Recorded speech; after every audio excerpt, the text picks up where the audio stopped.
pastor recently gave a sermon talking about the national debt and what we can do to solve it. Now, keep in mind that we're currently dealing with $18 trillion in debt. So how does this pastor propose that we solve the issue? Take a look. Friend, you want to talk about reducing the national debt? We could reduce it overnight if they would defund this evil organization and put it on the national debt.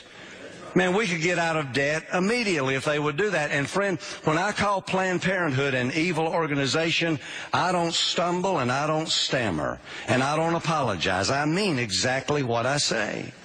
You know, when I study some of the definitions of Bible words, I can define exactly what Planned Parenthood is. It's evil, it's wicked, it's ungodly, it's hellish, it's shameful.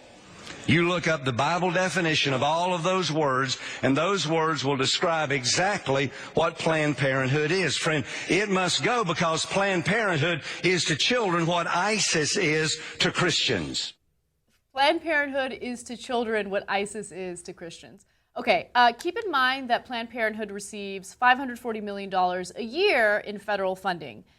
None of which goes to abortions because that's illegal, okay? There are only very, very rare cases where federal money can go toward abortions, and that's because Republicans have fought to make sure that that's the case. All right, so keep that in mind. $18 trillion in debt. Planned Parenthood gets $540 million a year. So I don't know, do you really want to trust a man who can't even do simple math? Some simple math here, guys. I mean, really simple. Apparently, he loves to look up Bible definitions, but he can't use, a calculator. Right. That's too difficult. Exactly. I'm sorry. This is just so, it's blasphemous to me. The kind of logic that he's using and the hellish and evil. And what we're talking about is health care, right? This money is going towards women who are disadvantaged often and cannot receive cancer screenings, breast exams, STD screenings, the kind of health care. Do you want those women then? You really want them in your pocket if they're going to show up at the emergency room. Yep. Okay, that is it's unbelievable to me that people will not look. They want to take the thinnest slice of what Planned Parenthood is doing and attack it as evil and not look at the broad spectrum of services they provide that are so integral. 1 in 5 women, they estimate, visits Planned Parenthood for health care. Okay? Look, I was one of them. I always felt really uncomfortable sharing my personal stories about this because it's my health. And no, but it is important. It is important. Anna. So I've never shared this story, but I'm going to because I think it's important.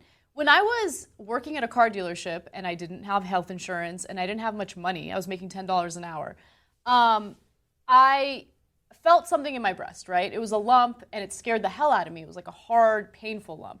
And so I wanted to go see a doctor, but every doctor I would go to was going to charge me hundreds of dollars to do a simple ultrasound just to make sure that I don't have cancer. Look, I get it, I was young, but also keep in mind that younger and younger women are finding that they have breast cancer. So I was freaking out. I couldn't find anyone that could give me the service I needed at an affordable price. So finally, I went to Planned Parenthood. And they took me right away. They didn't charge me a dime. They asked for a donation, and they figured out exactly what was wrong with me, right? And if it wasn't for Planned Parenthood in that situation, I don't know what I would do. I would probably panic. I probably wouldn't get the care that I needed. I felt uncomfortable talking to family members about it because I didn't want to worry them. And my mom's dealing with her own health issues. And so that's what Planned Parenthood does for a massive amount of people in this country, okay? They give them a peace of mind. They give them the health care that they need and can't afford otherwise. So for this man to stand there and say that Planned Parenthood is evil is so misguided and so ignorant, and it frustrates me so much. It's so bombastic and ridiculous, and the idea of equating them with ISIS is so disgusting. It's insulting to the victims of ISIS. Oh, yeah. I was like, does ISIS have a division where they give out breast cancer screenings? I wasn't aware of that. I mean, it's ridiculous. And it's the kind of language, of course, that the conservative, super right-wing, ultra religious sect that's on this side of the debate, the pro-life side of the debate, they're so loud. And, I even thought, when I was reading this and watching the video, I was like, do we want to give this guy any more airtime? Yeah. Like, does he even deserve for us to respond?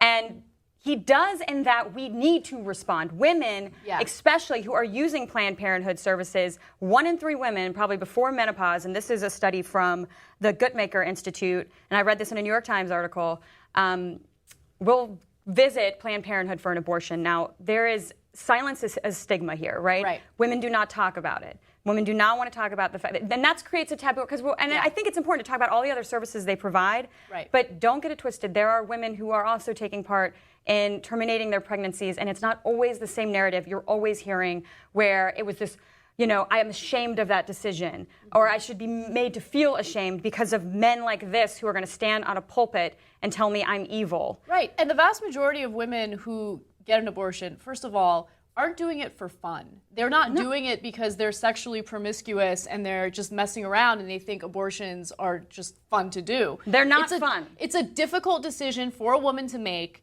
and whether they want to believe it or not, and I'm talking about the religious right, after it's done, there is a tremendous amount of relief that they feel. And it's because the people who go out looking to have an abortion do it because they're desperate and they know that they can't give a baby the life that he or she needs, okay? So instead of bringing it to term where it actually is a living, breathing, viable human being, they decide to make a decision when it's a zygote, when it's not viable outside the womb, and that is something that's been protected by our Supreme Court since 1973. So if the religious right feels uncomfortable with that, there are other countries that they can move to where women don't have the same reproductive rights that we have in the United States. It's true. And if they're uncomfortable with women having children, going through and having an abortion, well, then probably we need access to contraception that's a great affordable. point. And you know where you can get that? Planned fucking Parenthood.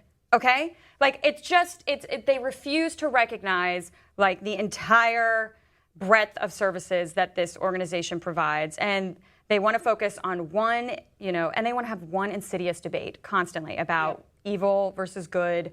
And, I'm like, it's very difficult to argue with something that is founded in, it's completely irrational. But I think all women really need to start telling their personal stories and feel empowered to share that narrative, because it's the only way we're going to change and destigmatize and actually personalize something that's been politicized or turned into some sort of freaky religious parable, which is not what we're talking about here. That's exactly right. And by the way, women are not the only people who take advantage of the services that Planned Parenthood offers. They do STD screenings that are so affordable. Men and women rely on them for that. And I'm sure there are millions of men who are very glad that the women in their lives made the decisions they did through Planned Parenthood, whatever that is, contraception, breast cancer screenings, or abortions, any of those things. But you don't hear those men entering this debate either. Everyone's afraid to talk about it. Yeah.